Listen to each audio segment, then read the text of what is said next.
Today I'm going to tell you the story of Cordomi Rentals. That story starts with the Devitt family. The Devitt family recently lost their jobs. With their credit maxed, their savings dwindling, they were evicted from their home. Fortunately, they landed on their feet. They get new jobs, but they still have a problem. They can't find another home that will take care of their dogs. And so they're left with a choice. They can abandon the dogs, the family really, or they can be homeless. They choose to be homeless. And so now they spend their days between parks and wooded areas, places where they can give the dogs exercise, and where they can cook a hot meal. Think about this. This is the 21st century. This is the age of technology.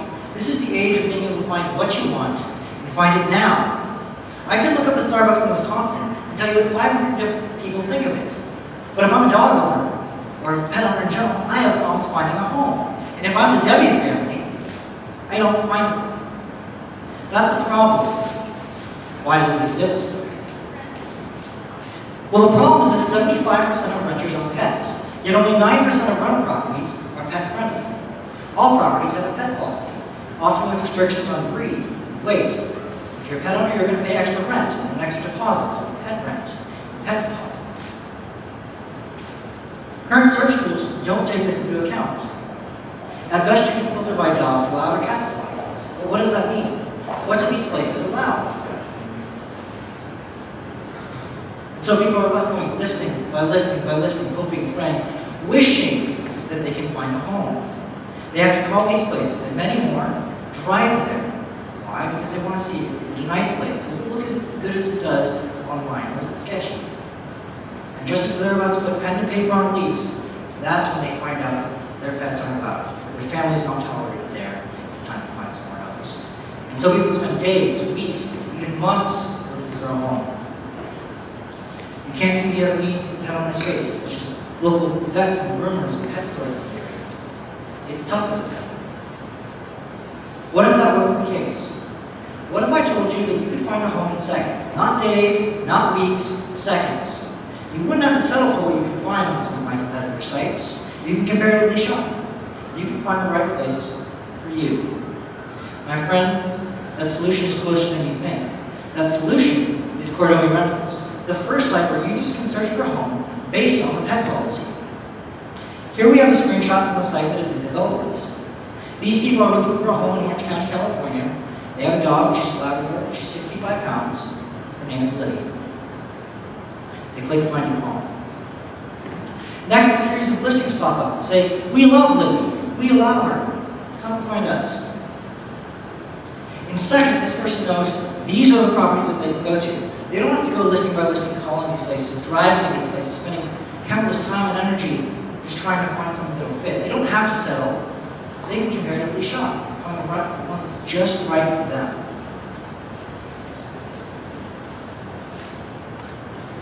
How do I know people want this solution? I've done all the proof of concepts, one of which was a landing page. Over the course of looking, I got 20 people to sign up for it. These people came from Southern California. They came from Miami. They came from South Dakota. They even came from Canada, showing that this is a national problem, and maybe an international problem. So who are these people, and how many of them are there? In the United States, there's 22 million rental households with a pet, each one paying about $2,300 extra per year to live in these places. The people with the biggest problem are those who have large dogs. Now, this market is currently growing, but it's difficult to find a home. With Cordomi, someone can find a home in seconds. So if you're a renter that doesn't have a pet, and lives in somewhere that doesn't allow there, you need to move. You can find a home easily. That can enable this market to grow. You'll pay an average of $2,300. What if you can find a better rate? Maybe it's $1,900, maybe it's $1,800, maybe it's less. But what does my competition offer? Well, my competitors are Zillow, Trulia, and Rent.com. Zillow and Trulia have arguably the worst pet filters available. Things like dogs love or cats love. That's what you get on property listings. So that's why people go listing by listing, calling these places, hoping, praying, wishing they can find a home. Rent.com does a little bit of a better job. If you have some pet policy information, but you can't filter by it. And so you're still left with listing by listing by listing, hoping that you land on one that finds your needs. My competitors focus on the needs of general workers, they're not specialized. No one does what I'm suggesting. This is new. This is a niche. But what are the financials needed to get us there? I've broken it up into 3 phases. Phase 1 is early stage development. For this, I've allocated $3,000 of my hard-earned money. The key activities during this point are a business plan, proof of concept tests, and building a team. The next phase is phase 2. This is about a 6-month period. Budget for this was $75,000. Now, as you can see, I've started on website development. But I want an expert. I want someone that can integrate really quickly and adapt to our consumers' needs. So within this stage, there's prototype development with front end and back end. There's testing the user interface and the user experience. And there's a soft launch period of about 4 months.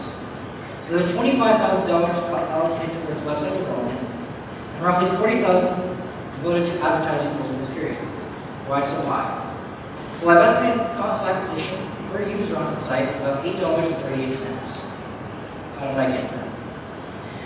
I took a look at the historical financials for Zillow, and over the past 4 years, their highest cost of acquisition was 17 cents. I took that and multiplied it by 50.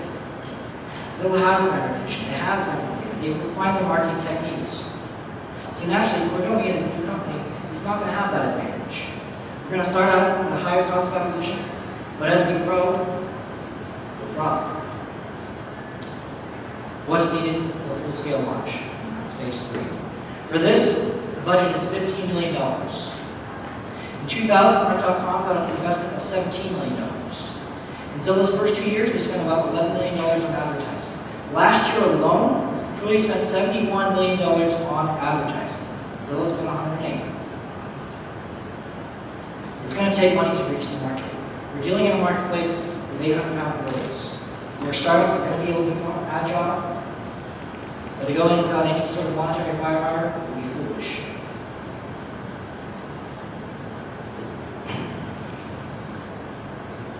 How do we get that money? Well, I'm projecting that it's going to take about 3 years to start making a profit. In year 3, we expect a profit of about $4.8 million. The revenue comes from member-only listings initially. How do I know people are willing to pay that? They told me. I have survey data. I had people coming to me off the street saying, if you can find me a home, I will pay you.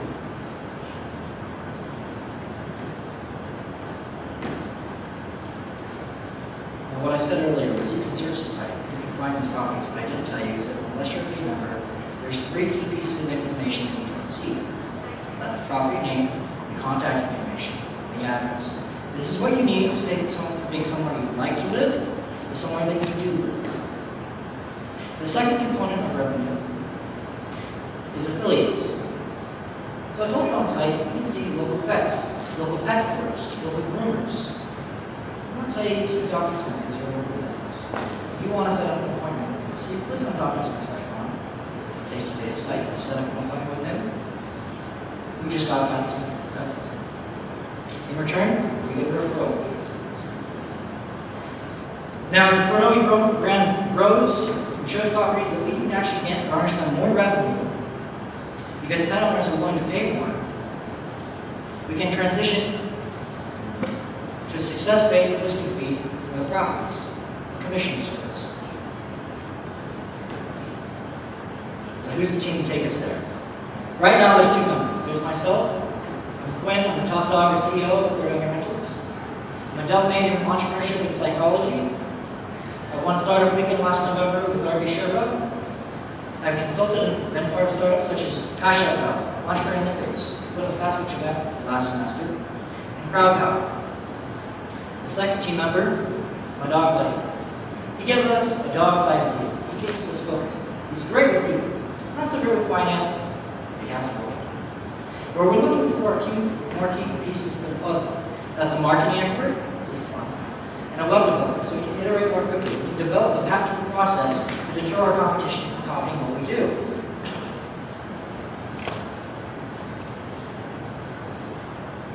I'm going to end this pitch with one last story.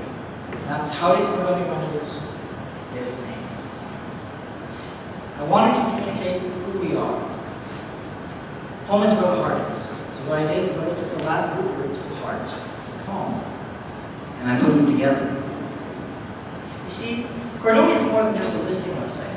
It's more than an aggregation of data about net policies from homes and apartments across the United States. It's more than an online search tool. That's what we do. That's what we offer. That's not quite who we are. What Cordomi is it's the ability to live where you want. It's not settling for what you can get, it's finding the right place. It's where your heart finds a home. That is Cordomi Rentals. Any questions? Applause, ladies and gentlemen.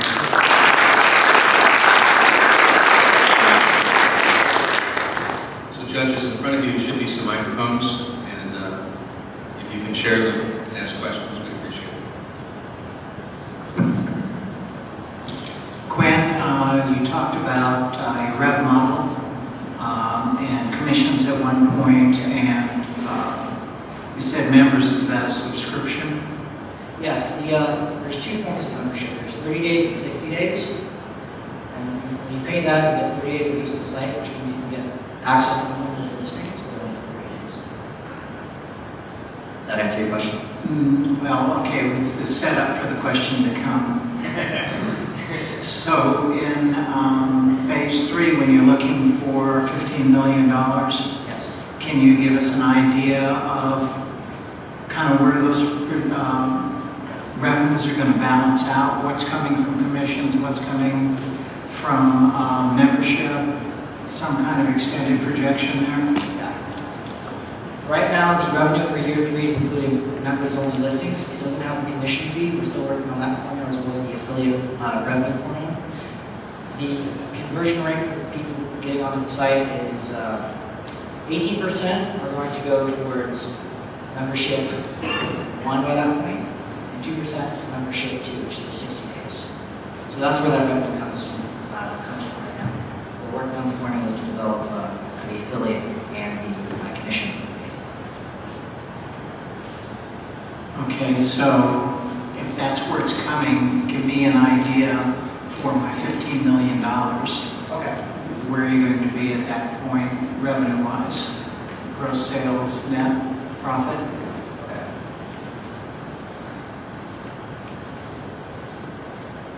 So what the $50 million does is a lot of it goes towards advertising. As I said, the cost of acquisitions can be pretty high. So years 1 through 2, we're operating at a loss. Year 3 is where we start to break even and start to make a profit. In that year, we're going to actually 4.8 million. That's what $15 million goes. It's a lot of advertising, a lot of consideration of the site. And primarily, there's 3.6 million in the first year, 6 million in the second year for advertising, and 15 million will carry us about halfway through year 3, which is when we expect to start making a profit.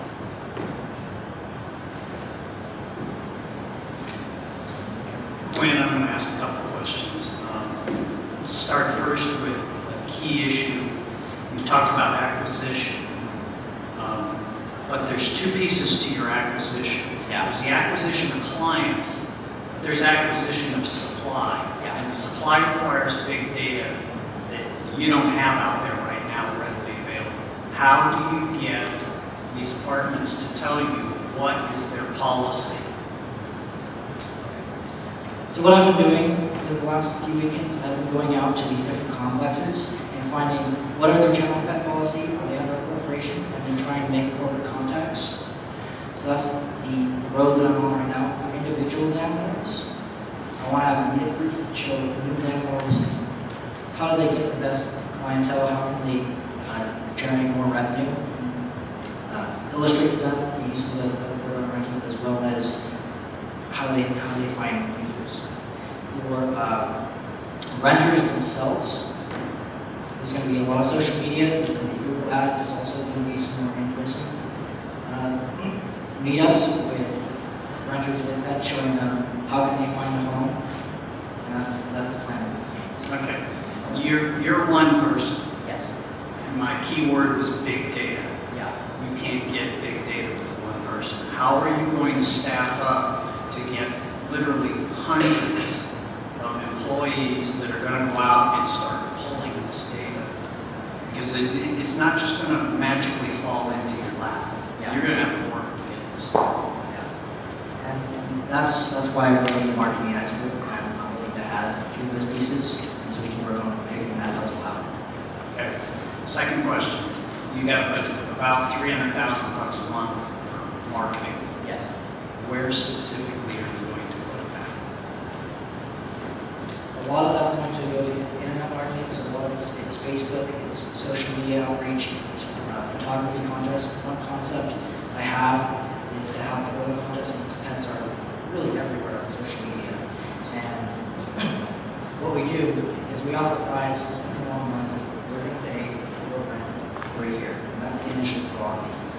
Now, as we have this photo contest, as they're submitted and we're sharing and asking people to vote, we take these photos, we put our wallet in our phone, we post them to our page, thanking the user for submitting the photo and saying, if you think they have the best pet, vote for them here.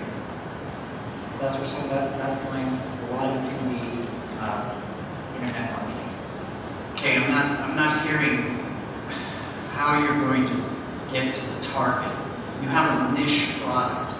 You have to have niche-oriented marketing. And you need to think about that as you continue to progress through your business plan to say, what's my niche? Do I start hitting every PetSmart in Southern California? Maybe I get to their marketing department and say, hey, I've got this great idea, this wonderful opportunity. I might even pay you some money to allow my advertising to be at your stores so that you now get targeted with your niche marketing. Does that kind of make sense when I'm trying to? Hey, Quinn, keep the microphone a little closer. A little closer, is that good? All right. I've been talking with another startup called Pet Discounts, and they have about 10,000 vets over the country with them. And we're looking for a way to partner, so a way to get people signed up for the Pet Discounts program, as well for how we can integrate Cordomi Rentals. So I've had some initial talks with them, but nothing's concrete yet. Last question, and it kind of tags along with Michael's original question. You got $15 million coming in here. What's my return? What's my rate of return? What are you going to do? How are you going to pay me? You're going to pay me by equity and stock? You're going to pay me by interest on the funds that I'm putting into you? What's my payout? That's going to have to be negotiated. All right. I don't want to hand you out a percentage or a promise and not be able to fulfill it. That's just something negotiated. Yeah, let me ask a couple of questions. So these guys are worried about the $15 million, and I always worried about the front end more, the starting. So you've got $3,000 a year hard-earned money. Yes. And I can imagine that. But what are you going to do if you cannot get a $75,000 phase 2? Can you just walk me? What if you only have 25? What if you only have 20? What can you actually accomplish with that?